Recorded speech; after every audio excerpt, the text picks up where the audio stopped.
Donc maintenant, on va parler de collision. Une collision, c'est quand deux objets se touchent. Donc on a plusieurs collisions à coder dans notre jeu. On va commencer par coder celui de l'ennemi. Donc lorsque l'ennemi touche un astéroïde, rien ne se passe. Quand l'ennemi nous touche, on va être détruit, mais ça c'est notre collision. On va la créer un peu plus tard.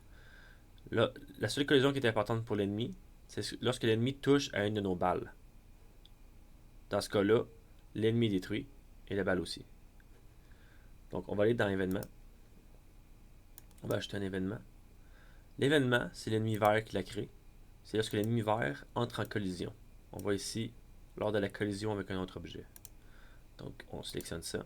On doit sélectionner l'autre objet. Donc c'est quand il entre en collision avec la balle orange.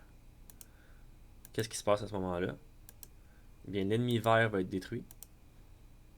Donc on va le détruire. Ici, détruire. Et la balle orange également va être détruite. Détruire. Maintenant, pour les héros.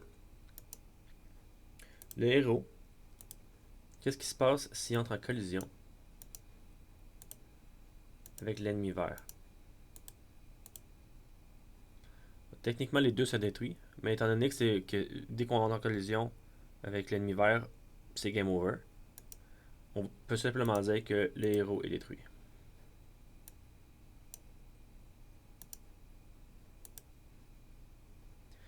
Maintenant, on est aussi détruit si on rentre en collision avec la balle rouge, et on est aussi détruit si on rentre en collision avec l'astéroïde.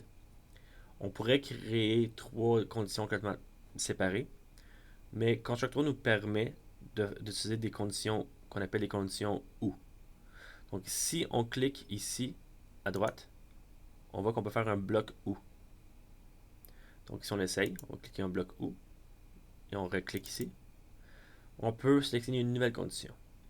Donc, même principe, si le héros entre en collision, cette fois-ci avec la balle rouge, ben, il va être détruit, c'est déjà écrit. Donc on voit ici que c'est écrit OR, qui est l'anglais de OU. Donc ça dit ici, si le héros entre en collision avec l'ennemi vert, ou si le héros entre en collision avec la balle rouge, le héros est détruit. Donc on a sauvé un peu de mémoire. Dans un jeu comme on fait, ça fait pas une grosse différence, mais c'est quand même une bonne méthodologie à apprendre rapidement. Ça va peut-être être utile plus tard. Malheureusement, Contract permet seulement de faire un ou, donc on peut pas dire euh, en conclusion avec l'ennemi vert ou la balle rouge ou l'astéroïde. Donc on est obligé de créer un nouvel événement pour l'astéroïde. Donc lorsque les héros entrent en collision avec l'astéroïde, le héros est détruit. Donc avec ça, je pense qu'on a tout ce qu'il faut. Techniquement, la balle rouge ne se fait pas détruire ici. On va voir ce que ça donne. On va probablement continuer. Bon, c'est quelque chose qu'on peut changer. Vous voyez que je suis mort assez rapidement. On va recommencer.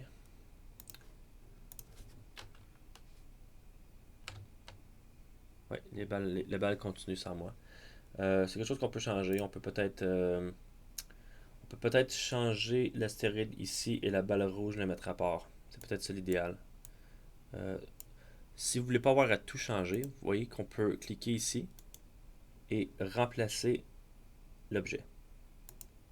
Dans ce cas-ci, c'est la balle rouge qu'on veut remplacer. On va la remplacer par l'astéroïde.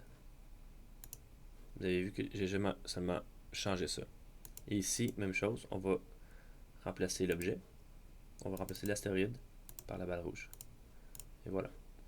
Et ici, on va détruire non seulement le vaisseau, mais on va aussi détruire la balle rouge. Je me suis trompé de piton. On va faire un retour. Détruire. Voilà. Donc avec ça, ça devrait fonctionner. La balle rouge devrait être détruite en même temps que moi. C'est le cas. Et on s'entend que ça change pas grand chose parce que c'est game over de toute façon, mais c'était juste par principe. Si je frappe l'astéroïde, je suis détruit.